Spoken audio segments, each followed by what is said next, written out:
Art of living ಸಂಸ್ಥಾಪಕರಾದ ಶ್ರೀ ರವಿಶಂಕರ್ ಗುರೂಜಿರವರು ಅಕ್ರಮವಾಗಿ ಮಾಡಿರುವ ಭೂ ಕಬಳಿಕೆ ವಿರುದ್ಧ ಸಮತಾ ಸೈನಿಕ ದಳದಿಂದ ಬೃಹತ್ ಪ್ರತಿಭಟನೆ ಮಾಡಲಾಯಿತು.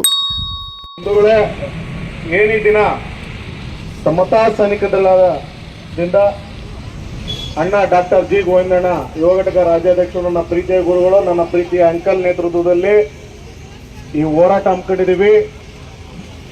ಏನಿದ್ರ ಉದ್ದೇಶ ಅಂತ ಹೇಳಿದ್ರೆ, ಆರ್ಟ್ ಆಫ್ ಲಿವಿಂಗ್ ಎಂಬ ಆಶ್ರಮದಲ್ಲಿ ಒಬ್ಬ ಕಳ್ಳ ಭ್ರಷ್ಟ ಗುರೂಜಿ ಸೇರ್ಕೊಂಡು ದಲಿತರ ಭೂಮಿನ, ಬಡವರ ಭೂಮಿನ ಕಬಳಿಸಿದನೆ.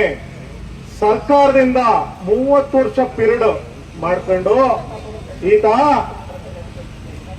ಪೀರಿಯಡ್ ಮುಗಿದ್ರು ಇಲ್ಲಿ ಆಶ್ರಮದಲ್ಲಿ ದಬ್ಬಾಳಿಕೆ ಮಾಡ್ಕೊಂಡು ಬಡವರ ರಕ್ತ ಇರ್ಕೊಂಡು ಒಳಗಡೆ ದಂಧೆ ಮಾಡ್ಕೊಂಡು ಕೂತಿದ್ದಾರೆ. ಒಂದು ಕಾಫಿ ಬೆಲೆ 250 ರೂಪಾಯಿ. ನೀನ್ ಶೆಡ್ ಅಲ್ಲಿ ಶೆಡ್ ಹಾಕೊಂಡಿದ್ದಿ. ಈಗ ಬಸ್ ಅಲ್ಲಿ ಬರ್ತಿರೋರು ಇವತ್ತು ಫ್ಲೈಟ್ ಒಳಗಡೆ ಇಳಿದು ನೀವು ಫ್ಲೈಟ್ ಇಂದ ಒಳಗಡೆ ಇಟ್ಕೊಂಡು ಧ್ಯಾನ ಮಾಡ್ತೀರಾ. ಧ್ಯಾನ ಮಾಡಿದ್ರೆ ಉದ್ಯೋಗ ಬರಲ್ಲ, ತಿನ್ನಕ್ಕೆ ಅನ್ನ ಬರಲ್ಲ. ನಾವು ಬಡವರು ಸ್ವಾಮಿ, ನಮ್ಮ ಹೊಟ್ಟೆ ಮೇಲೆ ಯಾಕೆ ಹೊಡಿತೀರಾ? ಇಲ್ಲಿ ಬಂದಿರೋ ತಾಯಂದಿರ ಹೊಟ್ಟೆ ಮೇಲೆ ಯಾಕೆ ಹೊಡಿತೀರಾ? ಸರ್ಕಾರದಿಂದ ಬಂದಿರೋ ಜಮೀನನ್ನು ಬಡವರಿಗೆ ಬಿಟ್ಕೊಡ್ಬೇಕು. ಆದ್ರೆ ಈ ಸರ್ಕಾರ ನೀಚಿಗೆಟ್ಟ ಸರ್ಕಾರ. ಭೂ ಕಬಳಿಕೆ ಮಾಡ್ಕೊಂಡಿದ್ರು. 2011 ಕಾಯ್ದೆ ಅಡಿ ಪ್ರಕಾರ ಈತನ ಮೇಲೆ ಕೇಸ್ ಮಾಡಲಿಲ್ಲ.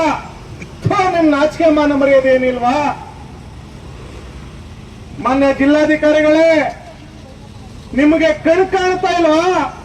ನಿನ್ನೆ ಆದಿ ಚುಂಚನಗಿರಿದ 6 ಎಕರೆ ಜಮೀನ ಯಾರೋ ಒಬ್ಬ ಕಳ್ಳ ಅಧಿಕಾರಿಗಳು ಬೋಗಸ್ ಮಾಡ್ಕೊಂಡು ವಶಪಡಿಸ್ಕೊತಾ ಇದ್ರು. 11 ಜನದ ಮೇಲೆ ನೀವು ಅರೆಸ್ಟ್ ಮಾಡಿ ಕೇಸ್ ದಾಖಲು ಮಾಡ್ತೀರಾ. ಅದೇ ಸರ್ಕಾರ ಇವತ್ತು ಒತ್ತುವರಿ ಮಾಡಿದ್ರು. 30 ಎಕರೆ 27 ಎಕರೆ ಒತ್ತುವರಿ ಮಾಡಿದ್ರು ತಾಯಂದಿರಿಗೆ ಜಮೀನ್ ಬಿಡಿಸ್ಕೊಡ್ತಾ ಇಲ್ಲ. ನಿಮ್ ನಾಚಿಕೆ ಮನ ಮರ್ಯಾದೆ ಏನಿಲ್ವಾ? ಮಾನ್ಯ ಜಿಲ್ಲಾಧಿಕಾರಿಗಳೇ, ಭೂ ಕಂದಾಯ ಕಾಯ್ದೆ ಅಡಿ ಏನ್ ಹೇಳುತ್ತೆ? 1964 ಕಾಯ್ದೆ ಏನ್ ಹೇಳುತ್ತೆ? ನಿಮ್ಮ ಅಧಿಕಾರದ ಅವಧಿಯಲ್ಲಿ 1964 ಕಾಯ್ದೆ 192A ಅಡಿನಲ್ಲಿ ನೀವು ಕೇಸ್ ದಾಖಲು ಮಾಡಿದೆ. ಸೆಕ್ಷನ್ 39 ಪ್ರಕಾರ ನೀವು ಬಿಡಿಸೋ ಅಧಿಕಾರ ನಿಮಗಿದೆ. ಮನೆ ಜಿಲ್ಲಾಧಿಕಾರಿಗಳೇ, ನೀವೇನು ತಹಸೀಲ್ದಾರ್ ಜಿಲ್ಲಾಧಿಕಾರಿಗಳ ಕಣ್ಮುಚ್ಕೊಂಡಿದ್ದೀರಾ? ಬಡವರು ಯಾವುದೋ ಒಂದೇ ಒಂದು 30-40 ಸೈಟ್ ಅಲ್ಲಿ ಏನೋ ಒಂದು ಸರ್ಕಾರಿ ಭೂಮಿಲಿ ಏನೋ ಒಂದು ಶೆಡ್ ಹಾಕೊಂಡಿರ್ತಾರೆ. ಅದನ್ನ ನೀವು ಪೊಲೀಸ್ನವ್ರು ಕರ್ಕೊಂಡ್ಬಂದು ಒದ್ದಿ ಬೂಟಿನಲ್ಲಿ ವಶಪಡಿಸ್ಕೊತೀರಾ. ಅದೇ ಈ ಕಳ್ ಸ್ವಾಮೀಜಿ ಶೆಡ್ ಹಾಕೊಂಡು ಬಂದು ಇವತ್ತು ಶೆಡ್ ಅಲ್ಲಿ ಜೀವನ ಮಾಡ್ತಾ ಇದ್ದಾನೆ. ಸಾವಿರಾರು ಎಕರೆಗಳನ್ನ ಮಾಡ್ಕೊಂಡು ಸಂಸಾರ ಇಲ್ಲ. ಸನ್ಯಾಸಿಗೆ 500 ಎಕರೆ 600 ಎಕರೆ ಬೇಕಾ? ಬಡವರು ಒಂದು ಮನೇಲಿ 5ರಿಂದ 8 ಜನ ಇರ್ತಾರೆ. ಅವ್ರಿಗಿರಕ್ ಮನೆ ಇಲ್ಲ. ನಮ್ಮ ಭೂಮಿ ನಮ್ಮ ಹಕ್ಕಿನಲ್ಲಿ ಯಾವ್ದಾರ ಒಂದು ಸೈಟ್ ಕೊಟ್ಟು ಅವ್ರಿಗೆ ಜೀವನ ಮಾಡಕ್ ಅವಕಾಶ ಮಾಡಿಕೊಡ್ತಾ ಇಲ್ಲ. ನಿಮ್ ನಾಚಿಕೆ ಮನ ಮರ್ಯಾದೆ ಏನಾರು ಇದೆಯಾ? ಒತ್ತುವರಿ ಮಾಡ್ಕೊಂಡಿದ್ರು ಕಣ್ಣು ಮುಚ್ಕೊಳ್ಕತ್ತೀರಾ? ನಿಮ್ಗೆ ಕಣ್ ಕಾಣ್ತಾ ಇಲ್ವಾ? ಏನ್ ಅನ್ಕೊಂಡಿದ್ದೀರಾ ನೀವು? ಈ ಗುಳುಂ ಗುರೂಜಿ ಎದುರಿಸ್ಕೊಂಡು ಜೀವನ ಮಾಡ್ತಾ ಇದಾರೆ. ಬಡವರು ಹೊಟ್ಟೆ ಮೇಲೆ ಹೊಡೆದು ಜೀವನ ಮಾಡ್ತಾ ಇದಾರೆ. ಆಸ್ತಿನ ನೀವು ಕಬಳಿಕೆ ಮಾಡಿರೋ ಒಂದು ಕೇಸ್ ದಾಖಲು ಮಾಡಕ್ಕಾಗಲ್ಲ ಅಂತ ಹೇಳಿದ್ರೆ ನಿಮ್ಗೇನ್ ನಾಚಿಕೆ ಮನ ಮರ್ಯಾದೆ ಏನೈತೆ? ಸೆಕ್ಷನ್ BNS ಆಕ್ಟ್ ಪ್ರಕಾರ 441 ಈ ಹಿಂದೆ ಎದ್ದಿದ್ದು 329 ಅಡಿನಲ್ಲಿ BNS ಆಕ್ಟ್ ಪ್ರಕಾರ ಕೇಸ್ ದಾಖಲು ಮಾಡಬೇಕು ಕೋರ್ಟಲ್ಲಿ ಹೋಗ್ಬಿಟ್ಟು. ಅದು ಮಾಡಲ್ಲ. ನಿಮಗೆ ನಾಚಿಕೆ ಮನ ಮರ್ಯಾದೆ ಏನಿಲ್ವಾ? ಮಾನ್ಯ ಸರ್ಕಾರ ಏನ್ ಮಾಡ್ತಾ ಇದೆ? ಕಣ್ಮುಚ್ಕೊಂಡು ಕುಳಿತುಕೊಂಡಿದ್ಯಾ? ಮಾನ್ಯ ಕಂದಾಯ ಸಚಿವರೇ, ಕೃಷ್ಣ ಬೈರೇಗೌಡ್ರೆ, ಫುಟ್ಪಾತ್ನಲ್ಲಿ ಬಡವರು ಅಂಗಡಿ ಮುಂಗಟ್ಟು ಮಾಡ್ಕೊಂಡಿದ್ರೆ ಬುಲ್ಡೋಸರ್ ತಗೊಬಂದು ಅವ್ರ ಮೇಲೆ ಪ್ರಯೋಗ ಮಾಡ್ತೀರಲ್ರಿ. ನಿಮಗ್ ನಾಚಿಕೆ ಮನೆ ಮರ್ಯಾದೆ ಇರಲ್ರಿ? ಇಲ್ಲಿ 1000 ಎಕರೆ 500 ಎಕರೆ ಬಡವರ ಹೊಟ್ಟೆ ಮೇಲೆ ಹೊಡೆದು ಸರ್ಕಾರದ ಭೂಮಿನ ಕಬಳಿಸ್ಕೊಂಡಿದ್ದಾರೆ. ಅದನ್ನ ನಿಮ್ ಕೈ ಬಿಡಿಸ್ಕೊಳಕ್ ಆಗ್ಲಿಲ್ಲ ಅಂದ್ರೆ ನೀವು ಕೈಲಾಗ್ದವ್ರ ನಾವ? ಸಮತಾ ಸೈನಿಕ ದಳ ಹೋರಾಟ ಟಪಾಲಲ್ಲಿ ಕೊಟ್ಟು ಸೀಲಾಕ್ಸ್ಕೊ ಬರೋದಲ್ಲ, ಎದೆ ಕೊಟ್ಟು ಹೋರಾಟ ಮಾಡೋ ಇತಿಹಾಸ ಇದ್ದಾರೆ. ಬಾಬಾ ಸಾಹೇಬ್ ಅಂಬೇಡ್ಕರ್ 1924ರಲ್ಲಿ ಸಮತಾ ಸೈನಿಕ ದಳ ಕಟ್ಟಿದಾಗ ರವಿಶಂಕರ್ ಗುರೂಜಿ ಕಳ್ಳ ಪ್ರಶ್ನೆ ನೀನಿನ್ನು ಹುಟ್ಟೇ ಇರ್ಲಿಲ್ಲ. ಸ್ವಾತಂತ್ರ್ಯ ಬರಕ್ಕಿಂತ ಮುಂಚೆನೆ ನಮ್ಮ ಸಂಘಟನೆ ಆಗ ಕಂಡ್ಬಿಟ್ಟಿದೆ. ಇವತ್ತು ಕಣ್ಣೆತ್ತಿ ನೋಡೋ ತರ ಮಾಡಿದ್ದಾರೆ ಅಂದ್ರೆ ಅಣ್ಣ ಡಾಕ್ಟರ್ ಜಿ ಗೋವಿಂದಣ್ಣವ್ರು ಇರ್ಬೋದು, ವೆಂಕಟರಮಣಪ್ಪ ಅವರು ಇರ್ಬೋದು, ಎಲ್ಲ ಸೇರಿ ಹೋರಾಟ ಮಾಡ್ತಾ ಇದ್ದೀವಿ. ನಾವು ಮಾಡಿರೋದು ಯಾವುದು ಫೇಲ್ ಆಗಿಲ್ಲ. ನಾವು ಮಾಡಿರೋ ಹೋರಾಟ ಎಲ್ಲ 100 ಕಳ್ಳ ಭ್ರಷ್ಟ ಅಧಿಕಾರಿಗಳ ವಿರುದ್ಧ ಯಾರಿಗೂ ಬಿಟ್ಟಿಲ್ಲ. ಎಷ್ಟೋ ಜನ ಅಮಾನತ್ ಮಾಡಿದೀವಿ.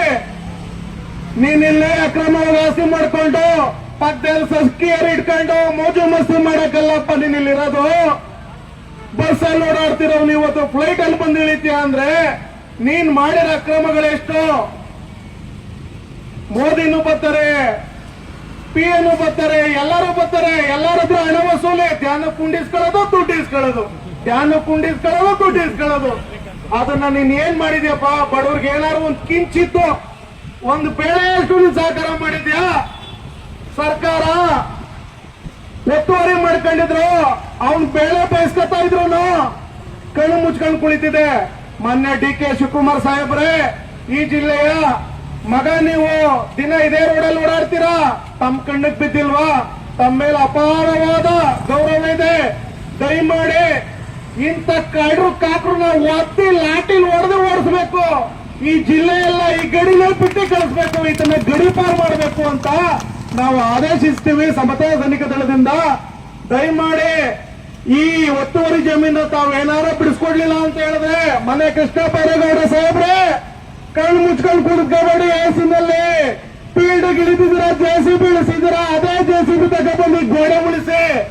ಆಗ ನೀವು ಸಚಿವರು, MA ಸಚಿವರು ಅಂತ ನಾವೇ ಮಾಧ್ಯಮದ ಮುಖಾಂತರ ಬಂದು ನಾವು ಹೇಳ್ತೀವಿ. ದಯಮಾಡಿ ಇದನ್ನ ಇಲ್ಲೇ ನಿಲ್ಸಲಿಲ್ಲ, ಇದೇ ರೀತಿ ವಶಪಡಿಸ್ಕೊಂಡು ಕುತ್ಕೋತೀನಿ ಅಂದ್ರೆ ನಿಮ್ಗೆ ಯಾಕೆ ಕಾನೂನು? ಈ ದೇಶದ ಸಂವಿಧಾನ ಅಡಿಯಲ್ಲಿ ಬದುಕ್ತಾ ಇರುವಂತ ನೀವು ಸಚಿವರಾಗಿದ್ದೀರಾ. ಪ್ರತಿಯೊಬ್ಬ ಭಾರತೀಯ ಪ್ರಜೆನು ಸಂವಿಧಾನದ ಅಡಿಯಲ್ಲಿ ಬದುಕ್ತಾ ಇದ್ದಾನೆ. ಯಾವುದೋ ಕಾಳನ್ನ ಪೌರನ್ನ ತಗೊಂಡ್ಬಂದ್ಬಿಟ್ಟು ಯಾವುದೋ ಒಂದು ಅಕ್ರಮ ಜಮೀನು ವಶಪಡಿಸ್ಕೊಂಡ್ರೆ ಕೇಸ್ ದಾಖಲು ಮಾಡ್ತೀರಾ. ಅದೇ ನಮ್ಗೆ 1964 ಕಾಯ್ದೆ ಕಾಣ್ತಾ ಇಲ್ವಾ? ಮೊನ್ನೆ ಜಿಲ್ಲಾಧಿಕಾರಿಗಳೇ, ತಹಸೀಲ್ದಾರ್ ಅವರೇ ಕಣ್ಣು ಮುಚ್ಕೊಂಡು ಕುಳ್ಕೊಂಡಿದ್ರನ್ರಿ. ಬಡವರು ಎಲ್ಲ ಹಾಕೊಂಡ್ರೆ ಜಮೀನ ನೀವು ಕೇಸ್ ದಾಖಲು ಮಾಡ್ಬಿಟ್ಟು ಅವ್ರಿಗೆ 3 ರಿಂದ 6 ವರ್ಷ ಜೈಲು ಕಲಿಸ್ತೀರಾ. ಅದೇ ಈ ಗುಳುಂ ಗುರೂಜಿ ಸರ್ಕಾರ ಜಮೀನನ್ನ ವಶಪಡಿಸ್ಕೊಂಡಿದ್ದಾನೆ. ದಯಮಾಡಿ ಇದನ್ನ ಲಾಠಿ ಬೂಟಲ್ಲಿ ಒತ್ತು ಕೇಸ್ ದಾಖಲು ಮಾಡಿ, ಕ್ರಿಮಿನಲ್ ಕೇಸ್ ದಾಖಲು ಮಾಡಬೇಕು. ಸರ್ಕಾರ ಭೂ ಕಬಳಿಕೆ ಕಾಯ್ದೆ ಅಡಿ 2001 ಕಾಯ್ದೆ ಅಡಿ ಪ್ರಕಾರ ಕೇಸ್ ದಾಖಲು ಮಾಡಬೇಕು.